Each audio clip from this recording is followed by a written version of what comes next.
टी20 world cup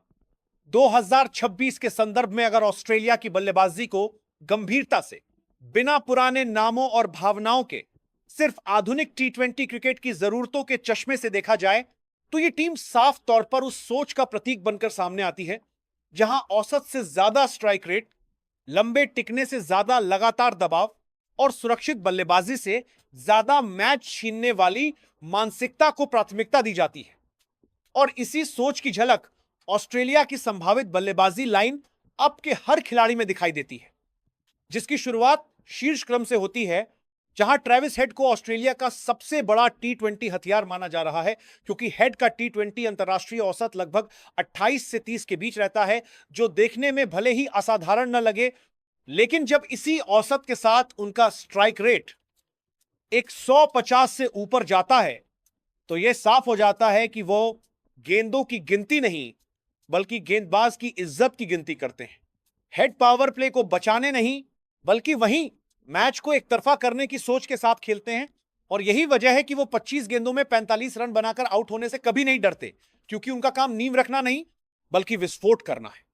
उनके साथ शीर्ष क्रम में दिखाई देने वाले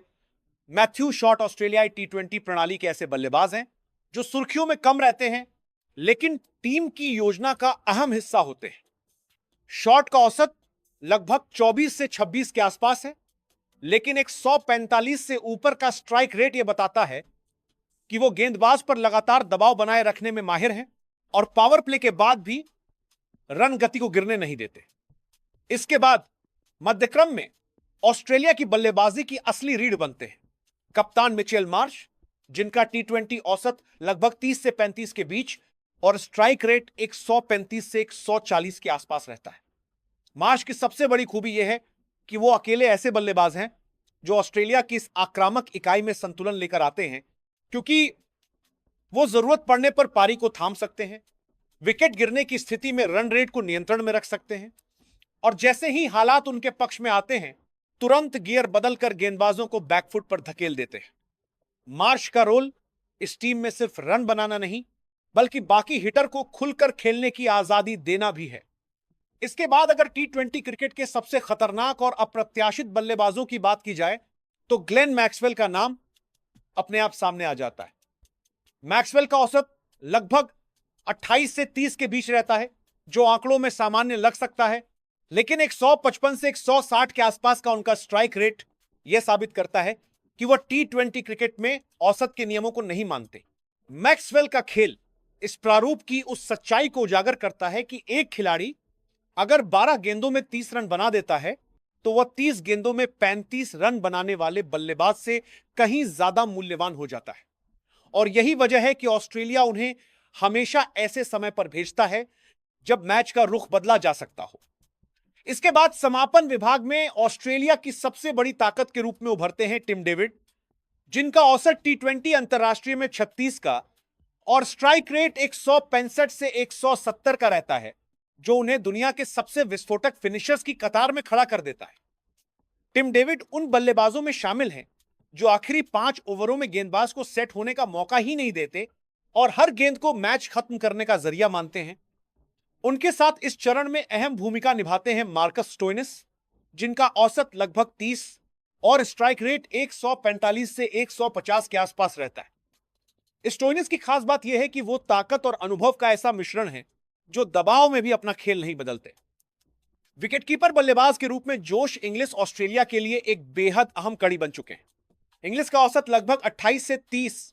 और स्ट्राइक रेट 155 के आसपास रहता है, जो यह दिखाता है कि वो सिर्फ सहायक बल्लेबाज नहीं बल्कि जरूरत पड़ने पर मैच को गति देने की पूरी क्षमता रखते हैं। इसके अलावा युवा ऑलराउंड बल्लेबाज कैमरन ग्रीन को ऑस्ट्रेलिया एक लचीली भूमिका में देखता है। कैमरन ग्रीन का औसत अभी भले ही 30 से 32 के आसपास हो, लेकिन 160 के करीब का स्ट्राइक रेट यह संकेत देता है कि वो आने वाले समय में टी20 क्रिकेट में बड़ी भूमिका निभा सकते हैं। वहीं स्क्वाड की गहराई बढ़ाने वाले खिलाड़ी एरॉन हार्डी जैसे नाम यह साबित करते हैं कि ऑस्ट्रेलिया अब सिर्फ शीर्ष 5 पर निर्भर नहीं रहना चाहता, बल्कि 7-8 ऐसे बल्लेबाज तैयार कर चुका है जो कभी भी 20 गेंदों में 40 रन बनाकर मैच का रुख पलट सकते हैं। कुल मिलाकर अगर टी20 वर्ल्ड कप 2026 के नजरिए से ऑस्ट्रेलिया की बल्लेबाजी को समझा जाए तो यह साफ दिखाई देता है कि यह टीम औसत के भरोसे मैच जीतने के बजाय स्ट्राइक रेट के दम पर विपक्षी टीमों को मानसिक रूप से तोड़ने की रणनीति पर काम कर रही है। यहां कोई भी बल्लेबाज निजी आंकड़े के लिए नहीं खेलता, बल्कि हर खिलाड़ी का मकसद यह होता है कि वो क्रीज पर रहते हुए रन रेट को 9-10 से नीचे न गिरने दे। और यही वजह है कि भले ही ऑस्ट्रेलिया की बल्लेबाजी में आपको बहुत ज्यादा 40 से अधिक औसत वाले खिलाड़ी न दिखें, लेकिन यह टीम T20 क्रिकेट की सबसे खतरनाक बल्लेबाजी इकाइयों में गिनी जाती है, क्योंकि आधुनिक T20 क्रिकेट में वही टीम आगे जाती है जो एक 120 गेंदों में सबसे ज्यादा दबाव बना सके। और ऑस्ट्रेलिया की यह बल्लेबाजी इकाई ठीक उसी सिद्धांत पर काम करती हुई नजर आती है जो उन्हें T20 वर्ल्ड कप 2026 का एक बेहद मजबूत और खतरनाक दावेदार बनाती है।